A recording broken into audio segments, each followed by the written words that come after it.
alcancé ni a salir cuando me dijeron que tenía que entrar de la calle a olvidarme, al colegio unirme por una pantalla y no me puedo concentrar. Con mi abuela conversar, por teléfono hacerle hola desde lejos, sentada en su balcón. Las palomas de la plaza ya la extrañan, quieren una explicación. Me aburro como cualquiera, pero sé que es cosa seria, imposible ir contigo a jugar.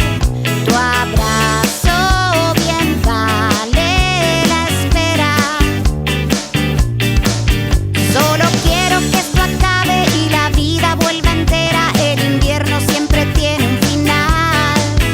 Mañana será primavera. Para el tiempo pasar, agarré un libro regalo de mi viejo y lo leo sin parar. En la noche se lo cuento a mi mamá cuando ella se va a acostar. Aprendí a cocinar, las recetas las anoto en un cuaderno. Yo que no hacía ni un huevo, un banquete te voy a preparar cuando nos veamos de nuevo. Me aburro como cualquiera, pero sé que es cosa seria, imposible ir contigo a jugar. Tu abrazo bien vale la espera. Solo quiero que esto acabe y la vida vuelva entera. El invierno siempre tiene un final. Mañana será primavera.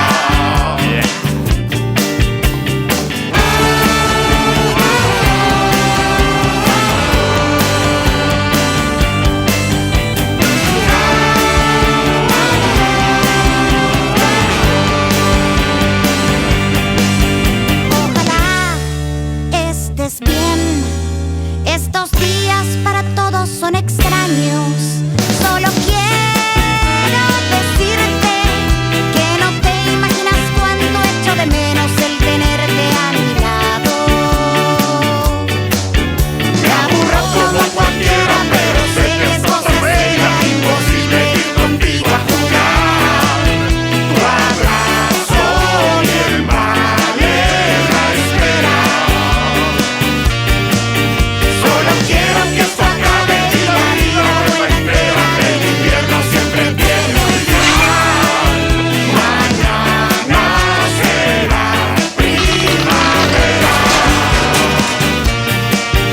Mañana será primavera.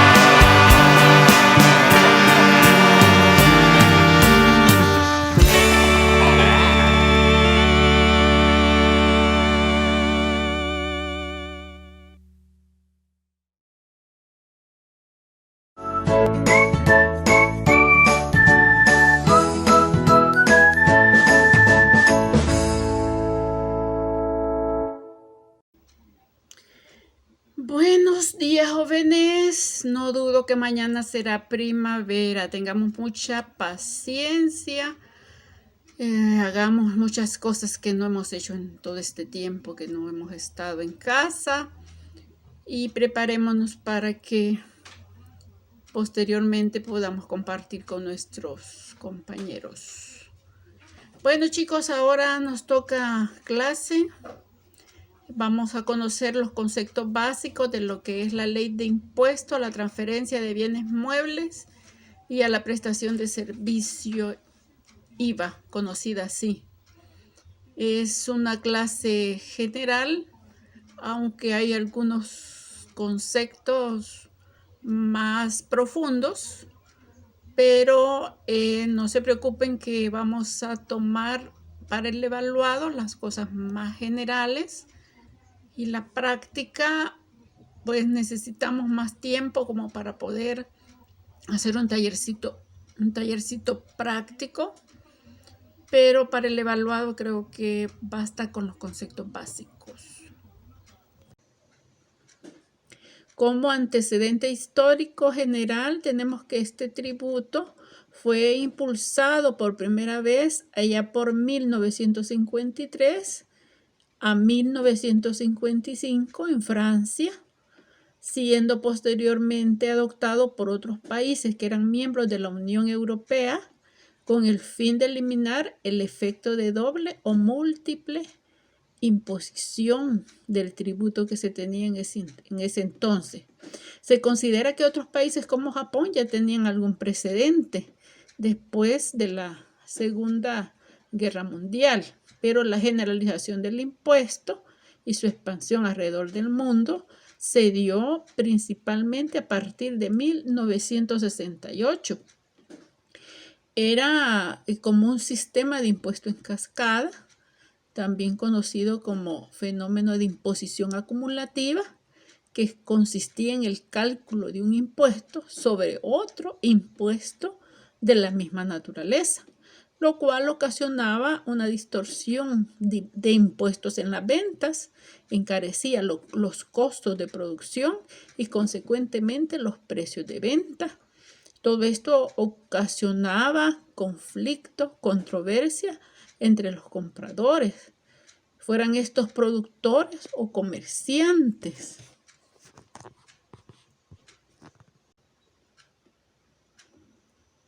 Fue hasta en 1992 que en El Salvador se adoptó el impuesto en referencia, escogiendo como modalidad la de aplicar un porcentaje a las ventas que efectuaran los contribuyentes. De ese momento el porcentaje a aplicar fue del 10%, tasa que fue llevada al 13% mediante reforma a la ley en el año 1996. Esta ley grava la transferencia de bienes muebles, corporales y la prestación de servicios. Esto surgió con el objeto de integrar y armonizar el régimen fiscal, buscando evitar el efecto que tenía sobre las ventas la antigua ley de papel sellado y timbres, debido a que ésta constituía un tipo de impuesto con efecto acumulativo en todas las etapas de la comercialización. También aquí en el tema de los tributos es bien importante hacer mención de la pirámide de Kelsen, que nos ayuda a jerarquizar, a organizar todas estas ideas, todas estas leyes, todo este conocimiento para poderlo comprender y aplicar de mejor forma. Entonces, en tema de tratados, recuerden que son acuerdos escritos entre ciertos sujetos del derecho internacional, en este caso son los estados o países, y los temas van alrededor de tratados de libre comercio, que son acuerdos de carácter legal establecidos entre dos o más países con la finalidad de facilitar el intercambio comercial. Estos acuerdos se refieren a la eliminación de todos los aranceles o no aranceles que dificulten el libre intercambio de bienes, mercancías y capital. Por ejemplo, se puede mencionar el Tratado General de Integración Económica Centroamericana. Es un ejemplo, ¿verdad? Que ahí entran todos los países de Centroamérica con este tema. Bueno, tenemos en el otro nivel lo que es la Constitución. Recuerden ustedes que ahí están. Ya el artículo 246 nos dice los principios, derechos y obligaciones que se establecen en la Constitución no pueden ser alterados por ninguna otra ley. La Constitución, recuerden, prevalece. Por eso en la pirámide de Kelsen está arriba de las leyes y de sus reglamentos.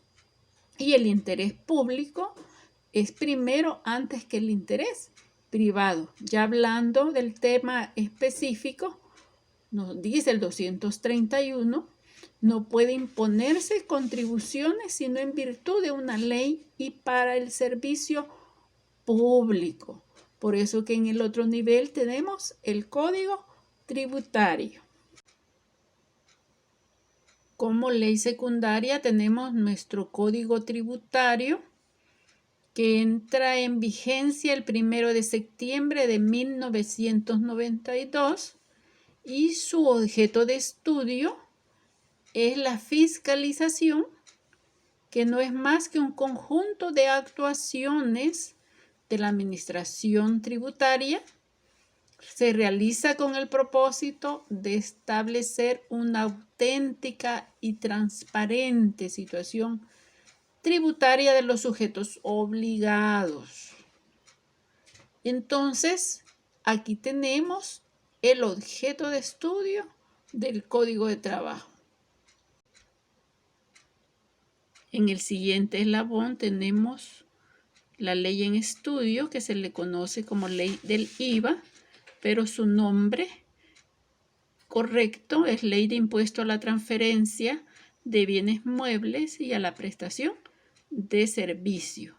Y a nivel de la base de la pirámide tenemos los fallos administrativos y judiciales. En este caso, los que vienen de la Dirección General de Impuestos Internos, esas resoluciones definitivas que emite también la Dirección General de Aduana relacionado con la liquidación oficiosa de tributos.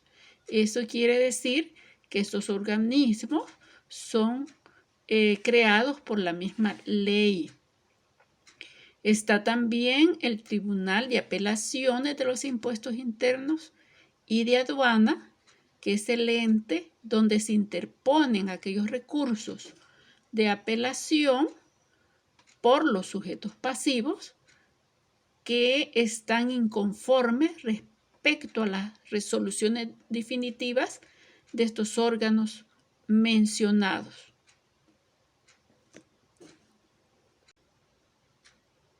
Este Tribunal de Apelaciones de Impuestos Internos y de Aduanas, las sentencias que emiten pueden ser confirmatorias, modificatorias y revocatorias. ¿De qué? De lo que la Dirección General de Impuestos Internos o Dirección General de Aduanas anteriormente relacionadas hayan fallado.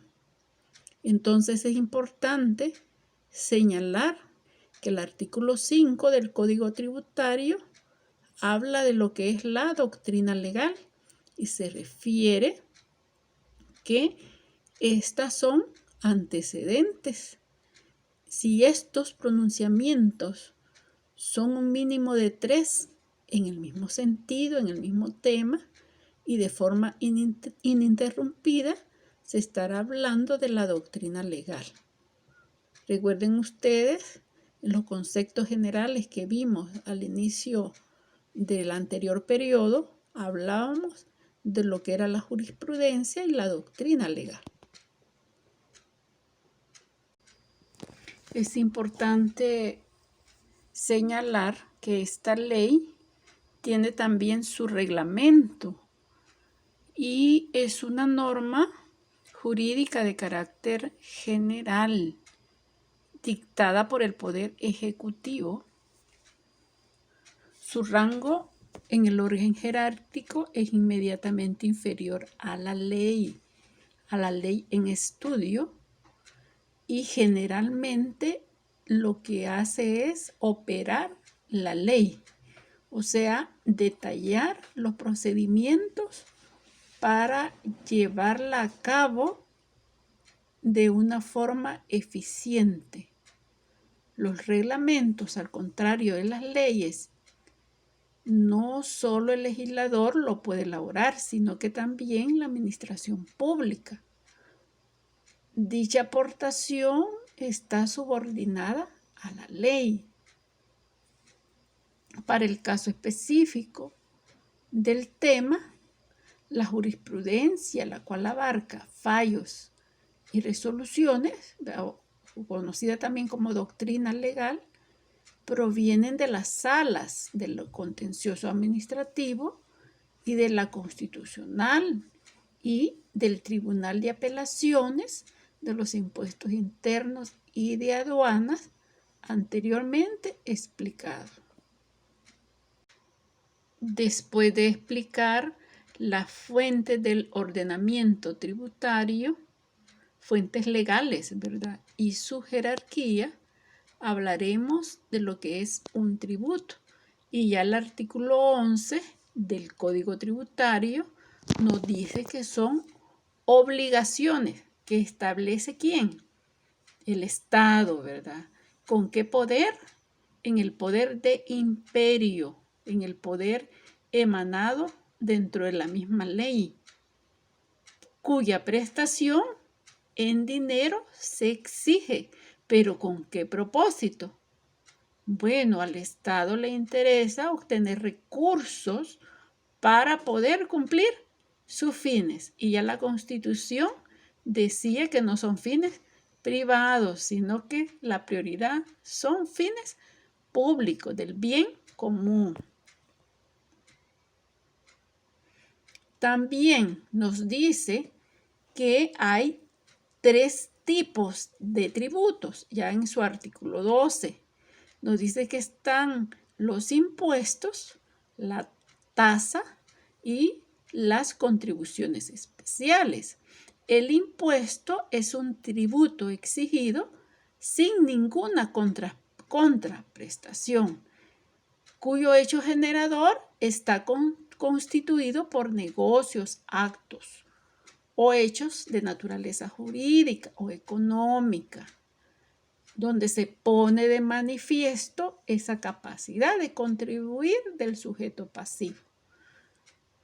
Entonces, recuerden que aquí lo importante es que no hay ninguna contraprestación, que lo exige en su poder de imperio el Estado. Y en el caso de las tasas, siempre es un tributo cuya obligación tiene como hecho generador las prestaciones efectivas y potencial de un servicio público individualizado al contribuyente. Por ejemplo, el aseo público, los desechos sólidos, por la luz eléctrica. Han visto que en su recibito va un listadito que viene de las alcaldías, donde le dice que es pago de tasa y le dice que es por aseo público, por desechos sólidos y por el tema de los postes, donde se instalan los cables de energía eléctrica que pasan por su casa, también se los cobran, ¿verdad? Y las contribuciones especiales, que es un tributo que tiene como hecho generador beneficios derivados de la realización de obras públicas o de actividades estatales, cuyo producto no debe tener un destino ajeno a la financiación de las obras o las actividades que constituye el presupuesto. Por ejemplo, la Ley de Contribución Especial para la Seguridad Ciudadana y Convivencia. ¿De dónde viene esta contribución especial? De la telefonía. Esta ley es bastante nueva, tiene sus añitos, pero sí es hace poco. Entonces sería un claro ejemplo de lo que es una contribución especial. Esta ley, que para efectos de estudio la llamamos, como es conocida, ¿verdad?, ley del IVA, establece un impuesto que se aplicará a la transferencia, que es cuando transferimos, pasamos el dominio de una cosa a otra persona. Se aplicará también a la importación, que es la introducción legal al país de mercadería extranjera para nuestro uso y consumo. A la internación, que es la introducción también legal de mercadería originaria de los países que conforman o firmaron o son parte del Tratado General de Integración Económica Centroamericana y la utilización de servicios prestados por dichos países. Esta mercancía debe pasar todo un procedimiento legal para que se pueda consumir o se pueda utilizar en el territorio nacional. La exportación, que no es más que los productos que salen del país hacia otro territorio que no es el nuestro, y ya el consumo de los bienes muebles corporales. Estos bienes muebles corporales son aquellos que se pueden trasladar de un lugar a otro. Y la prestación, importación, internación, exportación y el autoconsumo de servicios, de acuerdo con las normas que se establecen en la misma ley. Entonces, esta situación, ese servicio lo puede prestar cualquier persona natural o jurídica, pero ¿qué es una persona natural? Son todas aquellas personas de la especie humana, como usted y como yo, que tenemos un cuerpo que se puede ver, que tenemos una edad, una condición. Y la persona jurídica es un ente ficticio, pero también es susceptible de adquirir derechos y contraer obligaciones, que no son personas de existencia visible y que nacen por escritura pública. Según el artículo 2 de esta ley, este impuesto se aplicará independientemente que haya un impuesto específico gravando los actos o hechos tales como la producción, distribución, transferencia, comercialización, importación o internación de ciertos bienes y servicios. El legislador pues estableció que se puede gravar la misma situación o estado de hecho con varios impuestos. Y esto es lo que ocurre con el impuesto al valor agregado, el que coexiste con otros impuestos que tienen como hecho generador la venta. Ejemplo de esto es la ley reguladora de la producción y comercialización del alcohol y de las bebidas alcohólicas. En cuanto al hecho generador de este impuesto, es decir, la causa que lo produce, lo constituye la transferencia de dominio a título oneroso de bienes muebles corporales. Como transferencia, entendemos el dominio de bienes muebles corporales que se transfieren, como les decía anteriormente, cambian a otra persona. Ejemplo de esto es el contrato de compra-venta, por el cual el vendedor transfiere el dominio de un bien al comprador que paga un precio. Pero también resultan todos aquellos actos o contratos que enajenan a título oneroso el total o una cuota de dominio de esos bienes. Cuando estamos hablando que es a título oneroso, nos referimos a que el acto, convención o contrato, en virtud del cual se origina la transferencia del bien, debe necesariamente ser oneroso. Esto significa que debe existir una contraprestación por quien recibe el bien transferido, de lo que se podría deducir que las transferencias a título gratuito no son gravadas con este impuesto, por ejemplo, las donaciones. Porque en el caso de las donaciones no hay una contraprestación. En el artículo 7 se detallan los actos, convenciones y contratos que se toman como hechos generadores para la aplicación del presente impuesto. Sin embargo, vamos a abordar en la clase lo que es el literal B, que trata de las permutas, y el E, que trata sobre los mutuos o préstamos de consumo. Es en que una parte entrega a la otra cosa fungible con cargo a restituir otras tanto del mismo género y calidad. He aquí un ejemplo. El ingenio A intercambia bienes de su giro con el ingenio B y a su vez el ingenio A hace un préstamo de sus bienes al ingenio C. A referirnos al ingenio A, este está entregando azúcar no procesada, o sea, en forma de caña, más una diferencia en concepto de canon de transformación por el costo de producir azúcar. Recuerden que el canon es dinero, es precio. A cambio de azúcar que le va a dar el ingenio B ya procesada.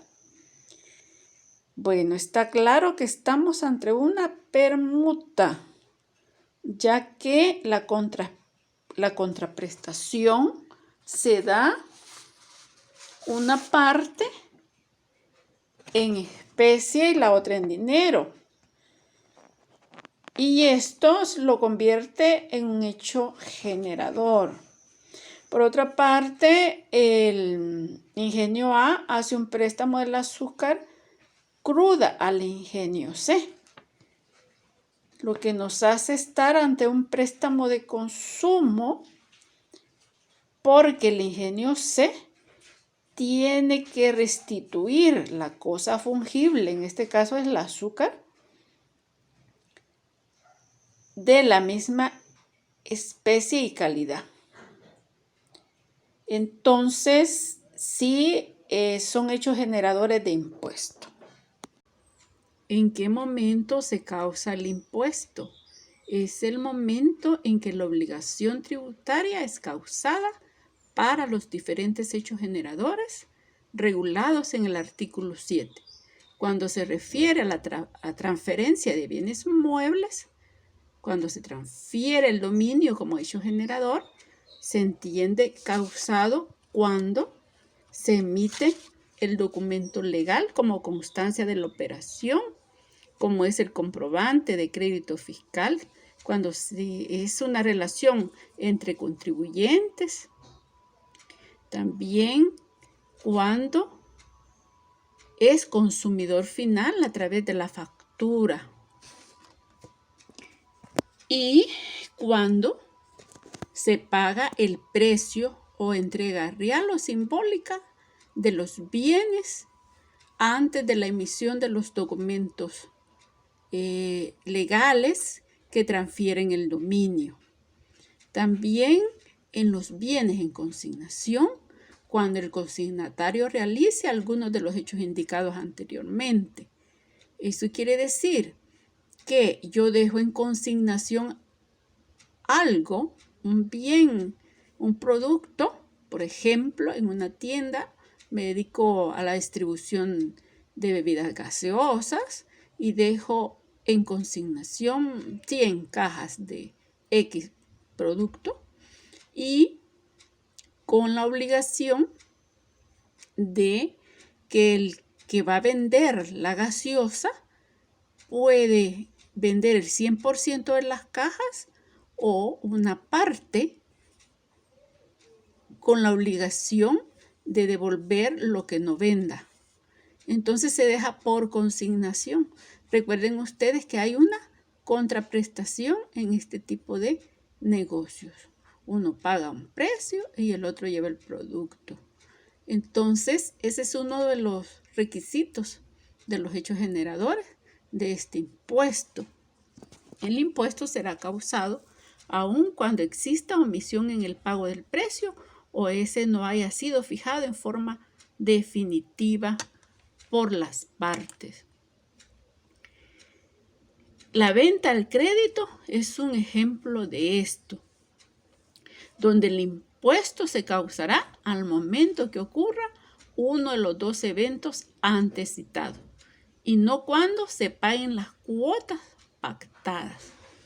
Es importante tomar en cuenta que en ningún caso un acuerdo contractual firmado entre dos partes es oponible en contra del fisco, y se hace énfasis en esto, debido a que no es posible el pago de un impuesto fraccionado, sino que debe ser sobre el monto total, a través del precio, no de las cuotas que se pagan al mes cuando se consume un bien al crédito. También constituye un hecho generador aquellos bienes muebles corporales que sean retirados, desafectados y el autoconsumo de los mismos bienes por la empresa, debido a que originan de esta manera una desafectación del inventario. Se sacan del inventario.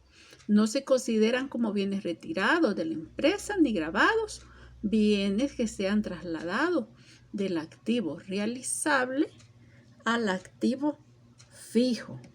El activo realizable es el conjunto de bienes muebles corporales propios del giro o actividad del contribuyente, producidos o adquiridos con ánimo de revenderlos o transferirlos.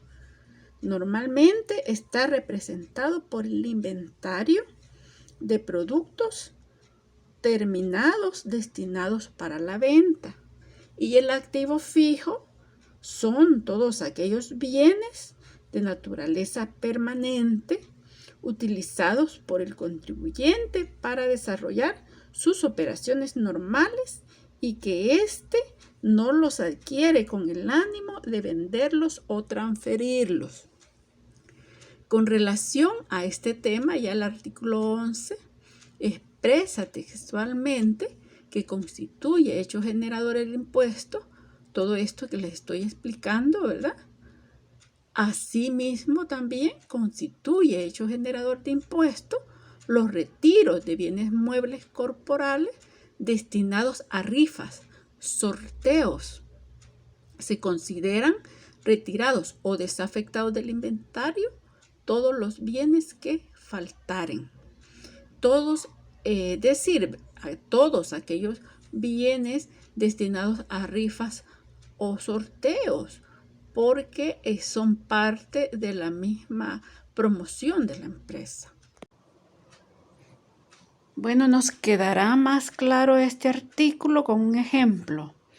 Una empresa provee a sus empleados una prestación adicional, lo cual consiste en proporcionar un tiempo de comida, y esto está convenido en el respectivo contrato individual de trabajo, única y exclusivamente para los empleados de los restaurantes. Todas las prestaciones que se le hagan al empleado, independientemente que sean de beneficio social, deben de ser gravadas con el impuesto IVA, por lo que esta representa un autoconsumo, según el artículo estudiado. Si dicho autoconsumo no es incluido en las declaraciones, estas declaraciones estarán incompletas. Entonces, esto se resuelve de la forma de que la empresa debería comprar los insumos para dicha alimentación de sus empleados, solicitando que se le emita una factura de consumidor final, debido a que el impuesto ya no es recuperable y recae como un gasto para la empresa. Y en caso que solicite crédito fiscal y lo incluya en el libro de compra, deberá facturar este retiro como una venta gravada. Este es un caso que se llevó a nivel de tribunales y la sala emitió su sentencia o su veredicto expresando que el autoconsumo de bienes para dar una prestación extra a los empleados es considerada como un hecho generador y sobre todo cuando lo que forma parte de este son bienes del giro de la empresa. Y pues sugieren la misma situación de adquirir los bienes por separados y exigir a sus proveedores que le emitan factura al consumidor final. Es importante aclarar que según el artículo 12, en el caso de retiro de bienes de la empresa, se entiende causado el impuesto en la fecha de retiro. También que se excluyen los bienes retirados para fines benéficos o entidades autorizadas por la ley, siempre y cuando, ¿verdad?, de todo esto se haga los documentos fehacientes que justifiquen los cambios del cambio de bienes en el inventario correspondiente. En cuanto al tema de las importaciones e internación de bienes, también son gravadas con el impuesto, independientemente si se hacen de forma habitual, como aquellos que se utilizan para la venta, o si se hace solo esporádicamente, una vez o veces. Ambas situaciones tienen el impuesto agregado y debe de declararse, excepto aquellos bienes que están exentos de la ley o de la aplicación del IVA, que ya señala el artículo 45 de la misma ley. El artículo 14 nos dice que constituye hecho generador del impuesto la importación e internación de bienes muebles corporales. Una empresa importa gas licuado a otra empresa. El hecho generador de la importación se verifica cuando éstas entran al depósito aduanero respectivo y que los bienes únicamente gozan del beneficio de la suspensión de pago mientras están en el depósito, pero cuando se transfiere se les aplica los impuestos que corresponden, incluyendo el IVA. Y precisamente por esa razón debe pagar los respectivos derechos e impuestos para retirar el producto y después hacer la transferencia del gas y emitir a la otra empresa el correspondiente comprobante de crédito fiscal. También esta ley se aplica a la prestación de servicios, constituye este concepto hecho generador que a través de contratos una de las partes se obliga a prestar un servicio y la otra a pagar una contraprestación relacionado con cualquier tipo de remuneración. Además, constituye hecho generador en la prestación de servicio el autoconsumo para cualquiera de los contribuyentes, directivos, apoderados, personas de la empresa o familiares que enumera el artículo. En el artículo 17 se detallan las prestaciones de servicio. Les invito a leerlo para conocerlo, pero para efectos de estudio tomaremos solo el literal D, que se refiere a los arrendamientos. Vamos a poner un ejemplo. El caso radica en que el contribuyente adquiere un bien inmueble con promesa de venta y este se niega a pagar el impuesto argumentando que se trata de un bien inmueble y que se grava con otro tipo de impuesto y que por lo tanto no surge el hecho generador del impuesto.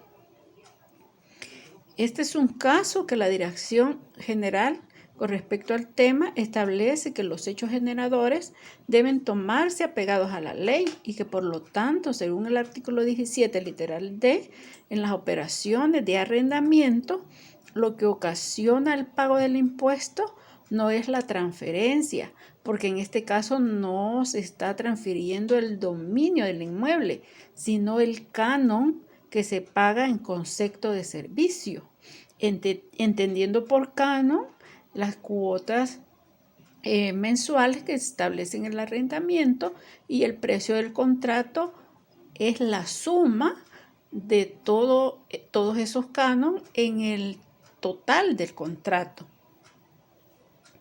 En síntesis, de forma clara, El fallo nos dice que el arrendamiento con o sin promesa de venta constituye un hecho generador grabado en el impuesto referido, porque el legislador así lo estableció previamente en el artículo mencionado, haciendo la aclaración que lo que se grava son los cánones pactados en el contrato, no la transferencia del bien inmueble. El arrendamiento se toma como un servicio de alquiler de un bien, siempre y cuando no se haga la tradición del dominio, porque esa figura no entra en la legislación que se está tratando. ¿Quiénes son los sujetos de la ley? Recuerden que en toda obligación tributaria hay un vínculo jurídico, en virtud de la cual un deudor del impuesto se encuentra en la necesidad de dar, hacer o no hacer algo a favor de otro que se llama acreedor, que en este caso es el Estado. El deudor se le conoce como sujeto pasivo y al acreedor, para efectos de esta ley, es el sujeto activo. En el artículo 20 de la ley señala quiénes son estas personas que están sujetas a la ley. Primero, las personas naturales y personas jurídicas. Le siguen las sucesiones, después las sociedades nulas, irregulares y de hechos, los fideicomisos y las asociaciones cooperativas. Se excluyen como contribuyentes de este impuesto por su volumen de ventas y total de activo todos aquellos que su transferencia de bienes muebles corporales y prestación de servicios, ya sean gravadas o exentas, sean menores a $5.714.29 y su activo total sea menor a $2.285.71. Pero esta exclusión no se aplica si en el transcurso de cualquier mes del año la transferencia de bienes o el total de activo de estos sujetos superan los montos señalados, ¿verdad? Y si son sociedades e importadoras o sociedades que tengan sucursales. Es porque si tienen sucursales, lógicamente cambiarán los montos, ¿verdad? Subirán los montos. También se excluyen aquellos contribuyentes que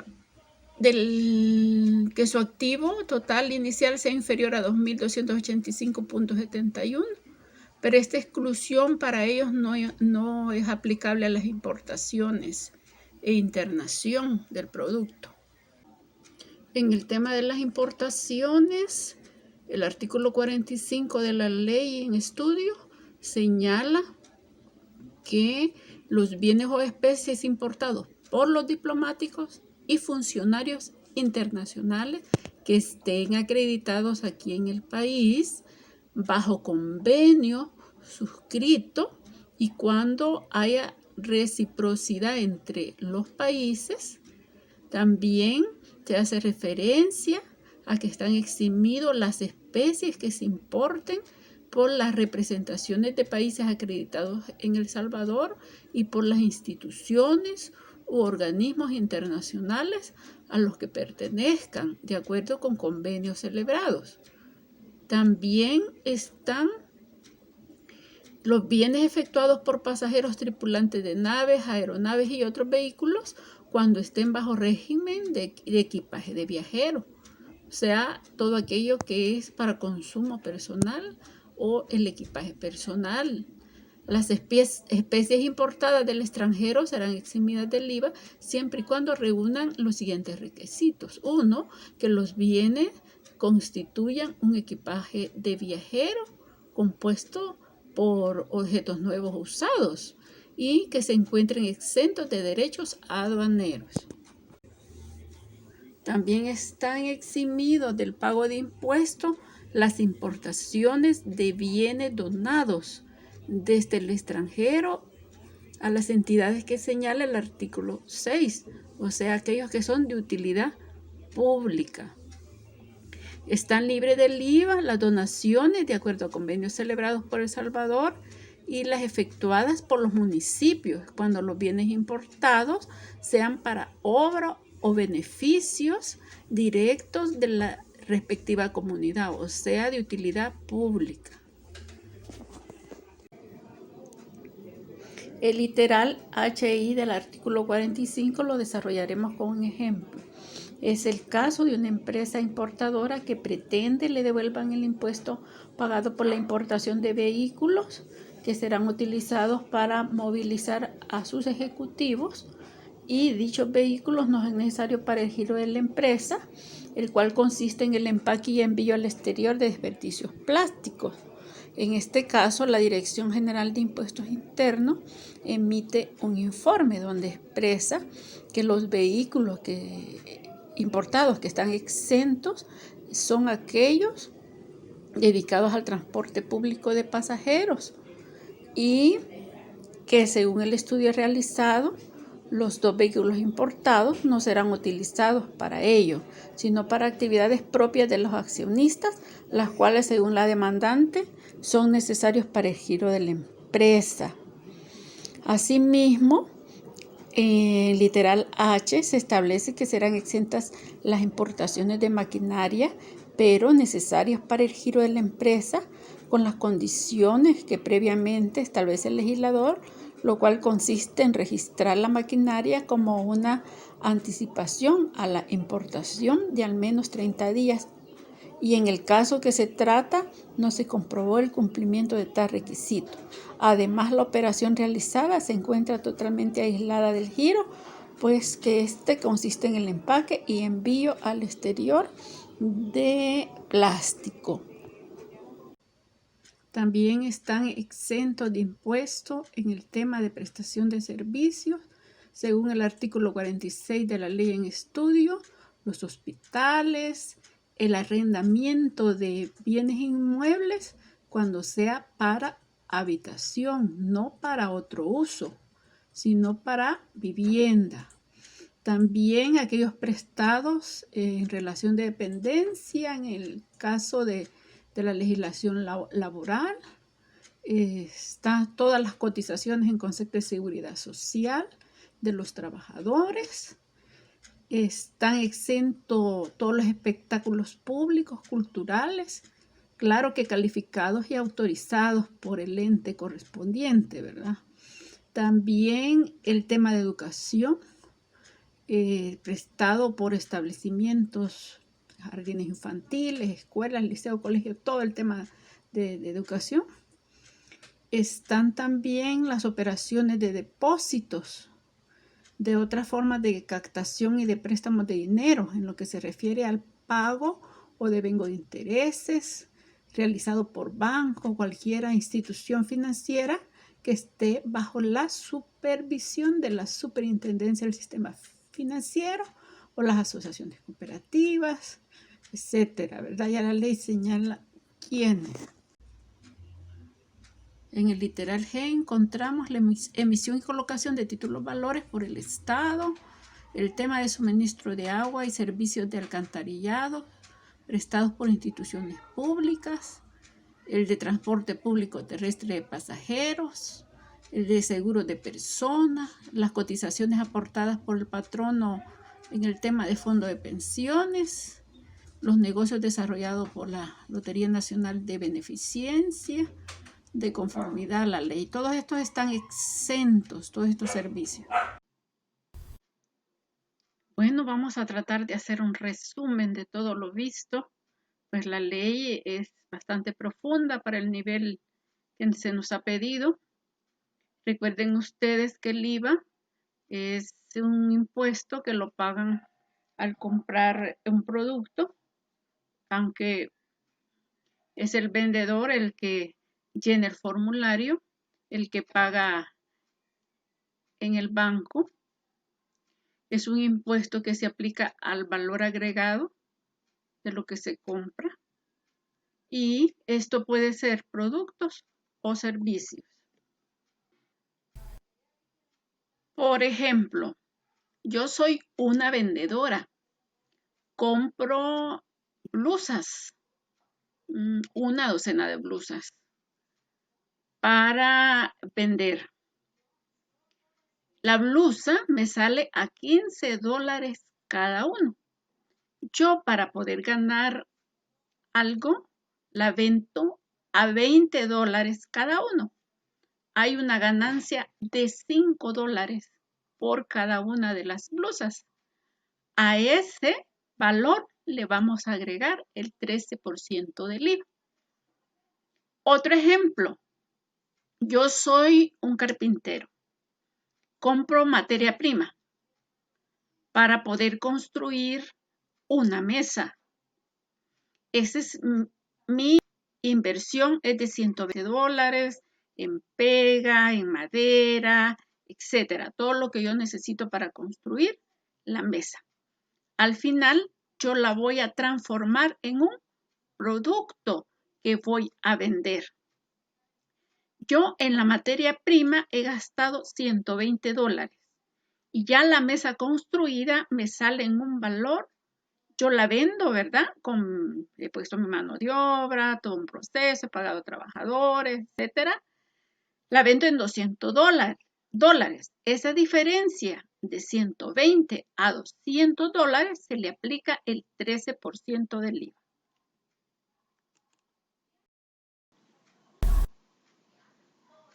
Recuerden ustedes que el contribuyente que ha hecho un proceso de inscripción en el Ministerio de Hacienda puede ser una persona natural como usted y yo, o una persona jurídica, que es una persona ficticia capaz de adquirir derechos y contraer obligaciones como una empresa.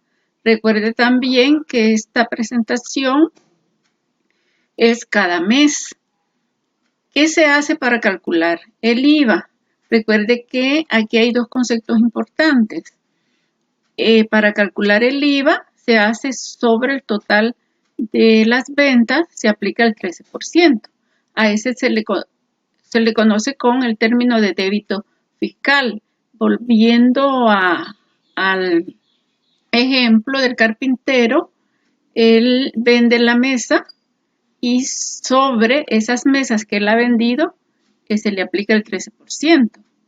También el otro concepto importante es el crédito fiscal, que se aplica sobre la suma de las facturas, pero facturas relacionadas con el giro de la empresa. En el ejemplo anterior explicado, este señor compró muchos productos que tenían que ver con pega, madera, etcétera, que es la materia prima. Ese 13% se aplica sobre esas facturas que son las compras. Recuerden que se aplica a los negocios, no a las personas, aunque haya una persona que es la dueña del negocio.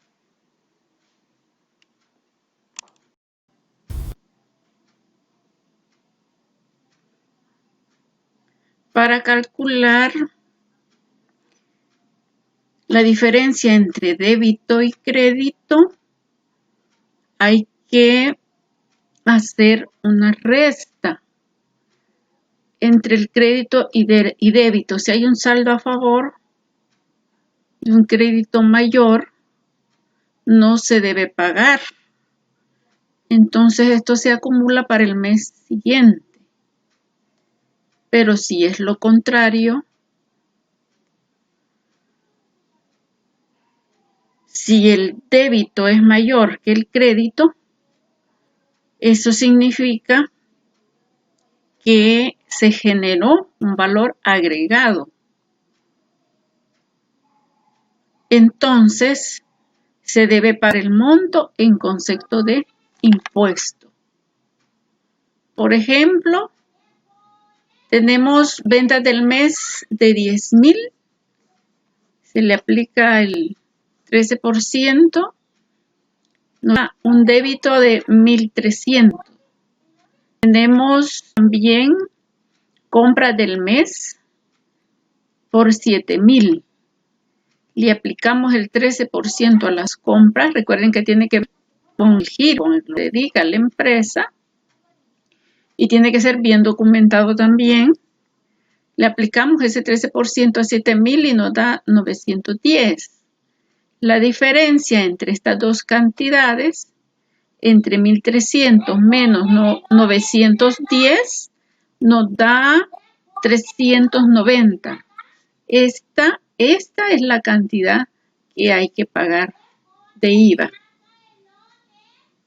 Bueno, chicos, pasaremos a ver un proceso. Recuerden que ahora se hace de forma digital, ya con los avances tecnológicos, no hay que reescribir tanto.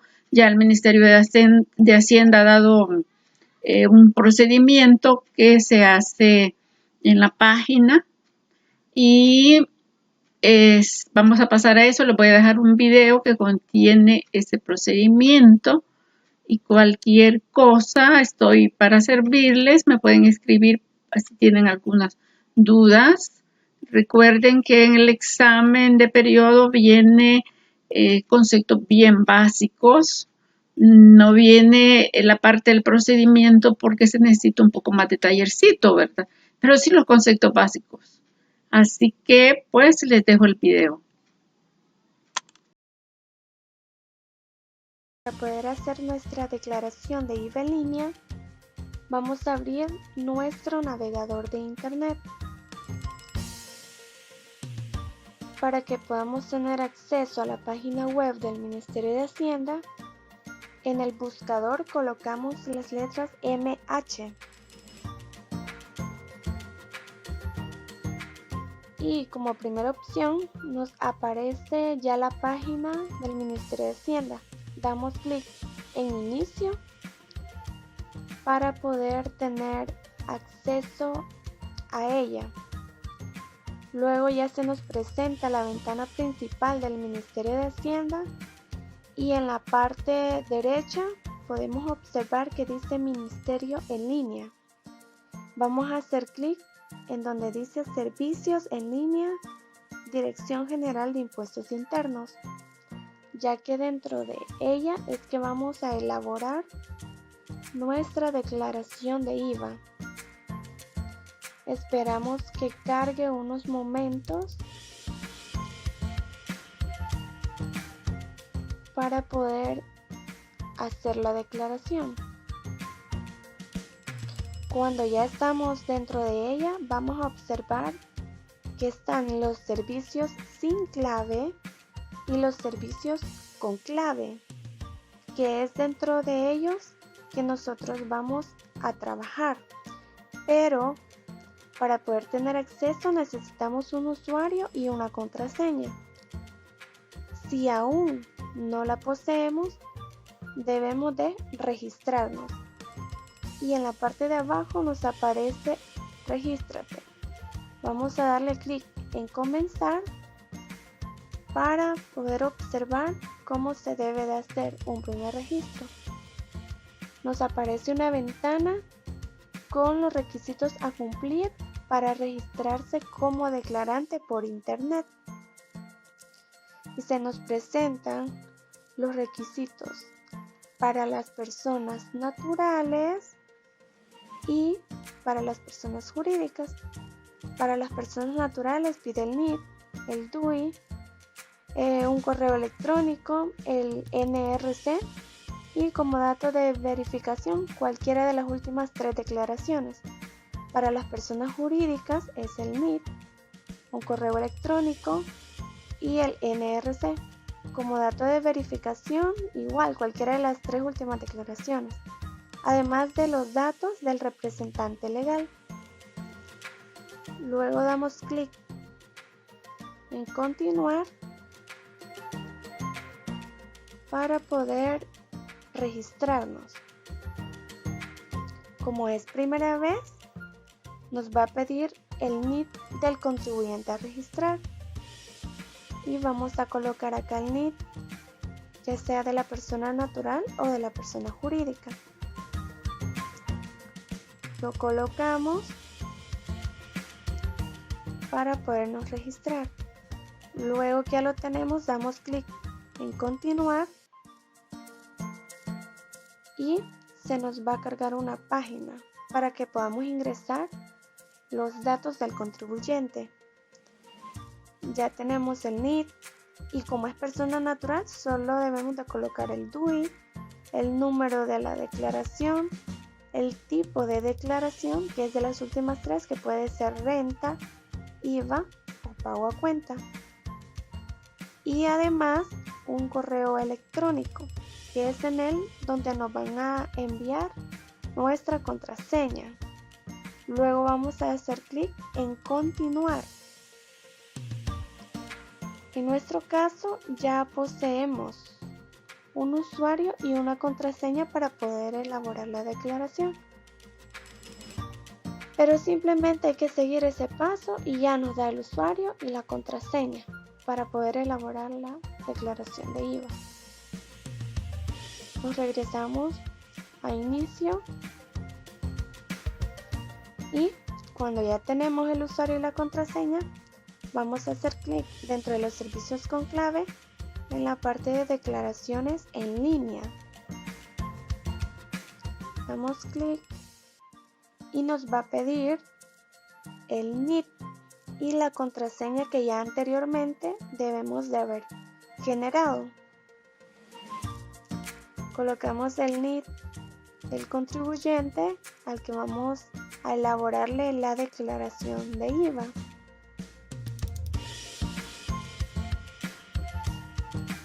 Y luego colocamos la contraseña. Hacemos clic en ingresar y luego ya estamos dentro de la página para elaborar nuestra declaración. Ahí podemos ver las 3 declaraciones que podemos elaborar, pero en este caso vamos a elaborar la declaración de IVA. Hacemos clic en F07, que es la declaración de IVA. Esperamos a que cargue unos momentos y ya nos aparece declaración de IVA en línea. Y ahí nos dice que puede ser para elaborar y presentar la declaración de IVA y además de realizar el pago del impuesto a través de la banca electrónica.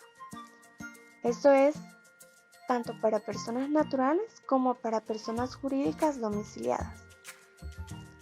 Damos clic en iniciar para comenzar a elaborar nuestra declaración.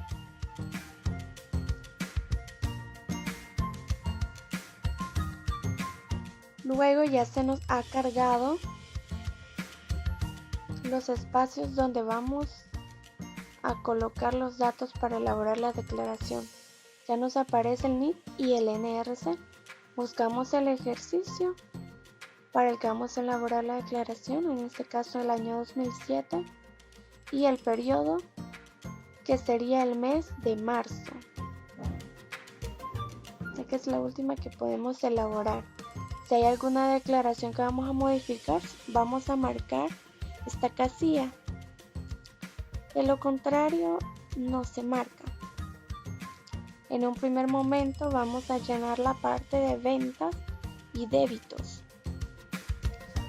Tenemos las ventas internas exentas. Si el contribuyente tiene de este tipo, vamos a colocar la cantidad de ventas acá, que por ejemplo pueden haber sido aquellas que se han realizado por donaciones. En este caso vamos a colocar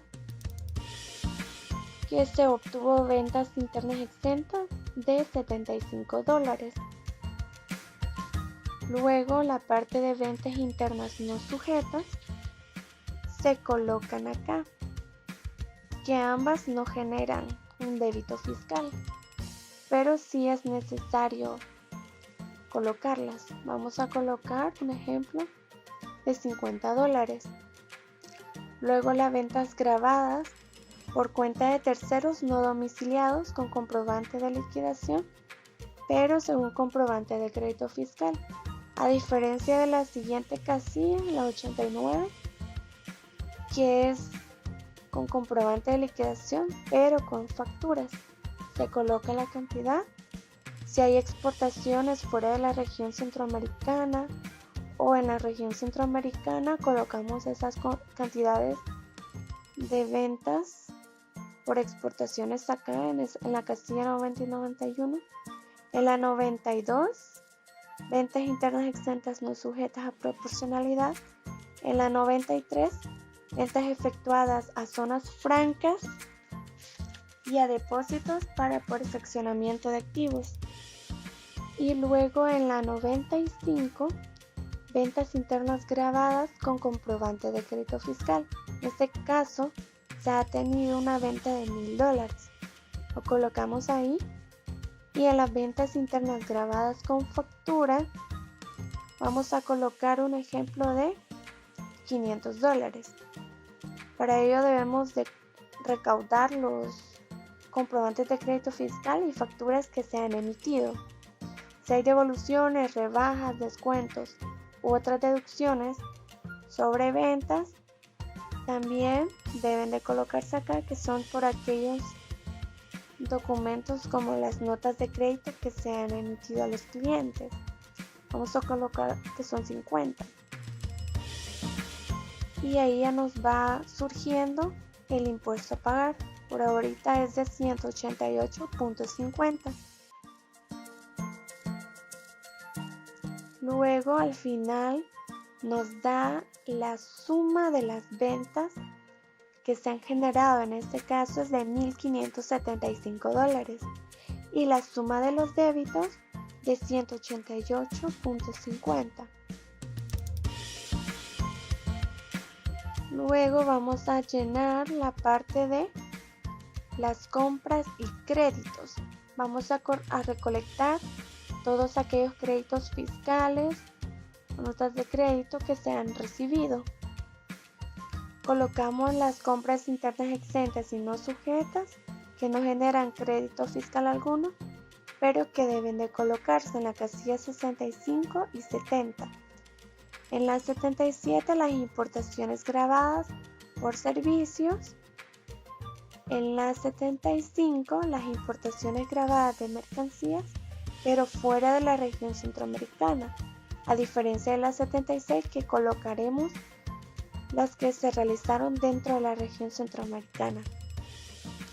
En la casilla 80 colocamos las compras que el contribuyente ha llevado a cabo por medio de comprobante de crédito fiscal, en este caso $600.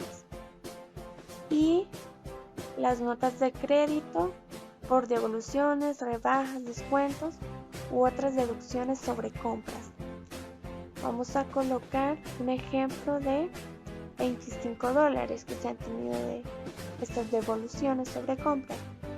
Y ahí en la parte derecha nos van surgiendo los créditos fiscales por estas compras o devoluciones. Si tenemos remanente de crédito de periodos anteriores, lo vamos a colocar en esta casilla, para que así, si el débito es mayor que el crédito, el impuesto a pagar vaya disminuyendo por remanente de créditos anteriores, y así sucesivamente vamos a ir llenando cada una de las casillas correspondientes. Al final nos da la suma de las compras y la suma de los créditos, que en este caso es de $74.75 los créditos y $575 la suma de las compras. Y vamos viendo que el impuesto a pagar va disminuyendo, ahora es de 113.75. Nos aparece como un resumen de las compras, créditos, ventas y débitos. Luego vamos a llenar la parte de los montos a favor, es decir, pues aquellas retenciones, percepciones y anticipos a cuenta que se hayan efectuado a nuestro favor. Si nosotros somos una institución afiliada a la que le retienen el 2% de IVA, por transacciones efectuadas con tarjetas de crédito o débito, colocamos esta parte retenida en la casilla 161 y en la 162 retención de IVA del 1%. En el caso de que se nos haya retenido, un ejemplo, vamos a colocar $20 y si han habido percepciones del 1% también a nuestro favor, vamos a colocarlo en la casilla 163. En la 164, excedente del impuesto del periodo anterior. Y si hay resoluciones, también llenaremos las casillas 202, 491, 92 y 93. Al final, nos da un total de la retención, percepción y anticipo a cuenta a favor del declarante, es decir, para que el impuesto a pagar vaya disminuyendo, como podemos verlo en este caso, por el momento es de 93.75. Luego llenamos la liquidación del periodo. Tenemos la suma de las ventas, la suma de los débitos, la suma de las compras y la suma de los créditos que se generaron por esas compras. En la casilla 160 nos da el impuesto determinado del periodo, que es de 113.75. Eso sería el monto a pagar del impuesto de IVA. Pero como tenemos a nuestro favor retenciones, percepciones y anticipo a cuenta de $20, sería la resta y el impuesto sería de 93.75. Si en el caso hubiese retención de impuesto por control de liquidez, también debe colocarse en la casilla 520. En este caso no hay. Y de un solo nos vamos a la 521, que es el total a pagar. Luego nos vamos a los montos retenidos, que estos deberían de restarse si nosotros hemos efectuado percepciones de IVA del 1%, retenciones de IVA del 13% a terceros no domiciliados o del 2%. Si hay retenciones o percepciones del periodo según una declaración modificatoria, también debe colocarse y así sucesivamente en cada una de las casillas presentes. Nos vamos a la parte de los documentos emitidos. Vamos a detallar los emitidos, anulados o extraviados. Damos clic en agregar documentos emitidos y nos pide un número de resolución. Es decir, que vamos a colocar el de nuestro documento. En este caso es una nota de débito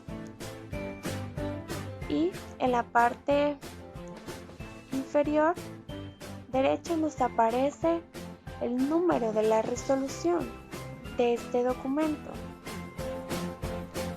Y este número es el que nosotros colocaremos en esta casilla. Vamos a colocar un ejemplo para ver cómo debe de elaborarse esta parte de los documentos. Colocamos el número de la resolución como autorización que se le dio a la imprenta que nos elaboró estos documentos. La colocamos y ya nos aparece. Si está autorizado, de una sola vez nos aparece la resolución. Buscamos el tipo de documento, que puede ser factura, comprobante de crédito fiscal, nota de remisión, de crédito, débito, comprobante de retención, factura de exportación, comprobante de liquidación, etc. Cualquiera de esos documentos vamos a colocarlos. En este caso, facturas. ¿Desde qué número hasta qué número se ha emitido? En este caso ha sido desde la 1233 hasta la 1250.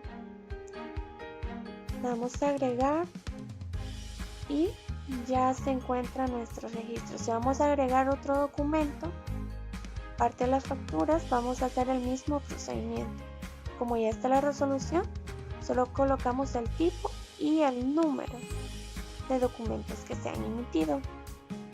Si hay también documentos anulados o extraviados, también haremos el mismo procedimiento: agregar los documentos, colocar el número de resolución y cuáles han sido estos documentos anulados o extraviados.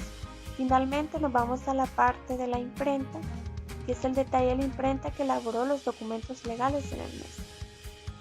Luego que ya tenemos nuestro impuesto a pagar, le damos en siguiente y esperamos unos momentos. Finalmente nos va a aparecer la declaración de IVA ya elaborada. La podemos observar ahí. Ya la declaración completa, solo para enviarla al Ministerio de Hacienda y poder cancelarla a través del servicio en línea. Podemos observar el ejercicio, el periodo, el NIT, el NRC, el impuesto a pagar, que es muy importante, y cada una de las casillas que se ha llenado en cuanto a las ventas, los débitos, las compras, los créditos,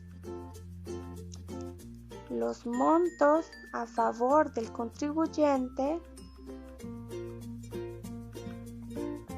y la liquidación del periodo, que es el resumen prácticamente para poder observar el impuesto que finalmente debe de pagarse.